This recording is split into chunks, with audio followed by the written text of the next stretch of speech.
on Jeopardy. There were a couple of hands raised directly in front of me, so go on. Yeah. So since Friday I'm a U.S. citizen.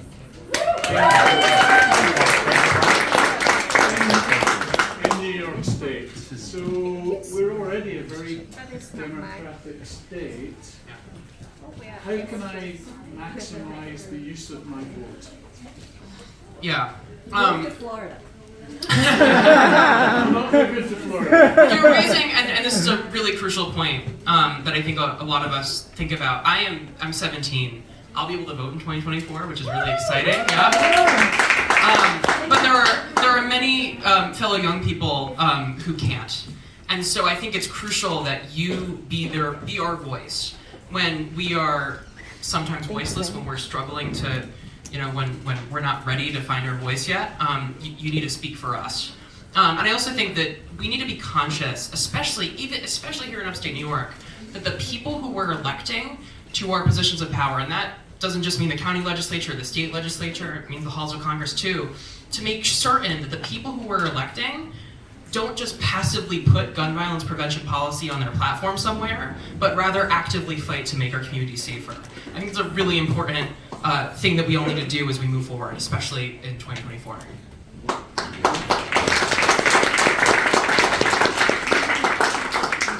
Anything else? Are we all set? All right.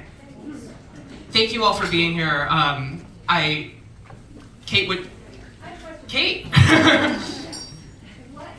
I'm sorry, I didn't hear the first question. I was running around with a head, like a head with my chicken cut off. Yeah. The question was basically referring to, we're making so much progress in this state. So what more can we do to speak up about this? Yeah.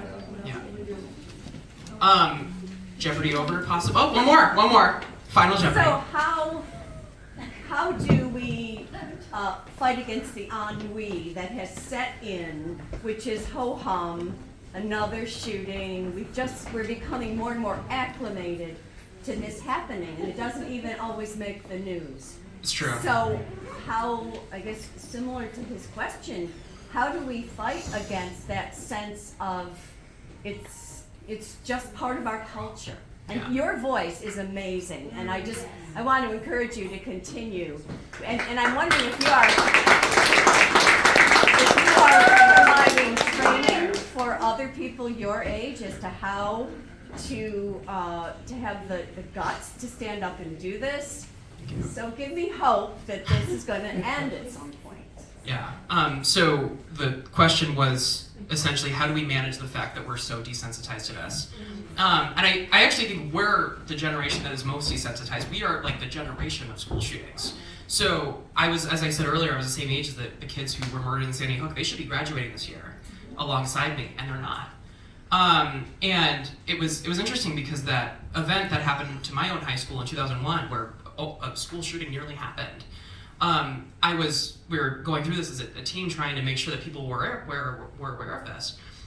Most kids were finding that out as soon as we were bringing it up to them. They had no idea that even happened to our own high school because we are just so desensitized.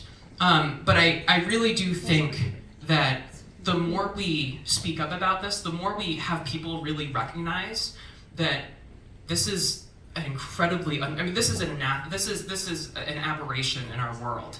And the fact that in America in 2024, the fact that we have to hunt down emergency exits in our school buildings just in case a bad guy decides to enter the room with the intention to kill us, the fact that we have to deal with that in America in 2024, I think even if we are so desensitized, as long as we make people aware that this is unusual, this is unprecedented, I think we're going to make some progress. It might be incremental, but it's worth trying. Where could someone get those t-shirts that you're wearing? MarchForOurLives.com is where you can get those t-shirts that I'm wearing. MarchForOurLives.com. Yeah.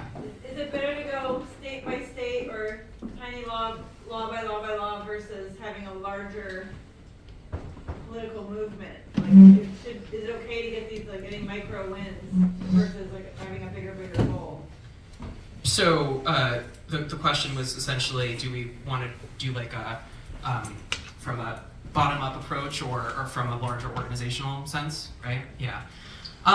So what I really appreciate about the work that we've done, something that also surprised me, when we were in Albany just last year in the Legislative Office Building talking to legislators about some crucial bills, I realized how our policy platform is much more comprehensive than what I think needs to surface for a lot of people.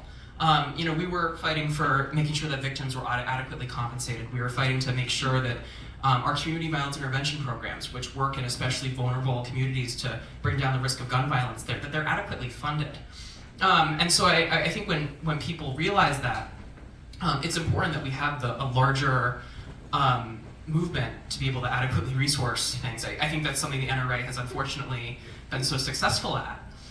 The fact that they have been able to control this conversation for so many years.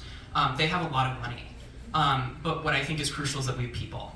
And when we're able to come together here in Albany, even if it means the most small actions, they make a huge difference. And I've been able to see that firsthand. All right. I'm gonna leave it there. I'm gonna pass it off to Kate to conclude.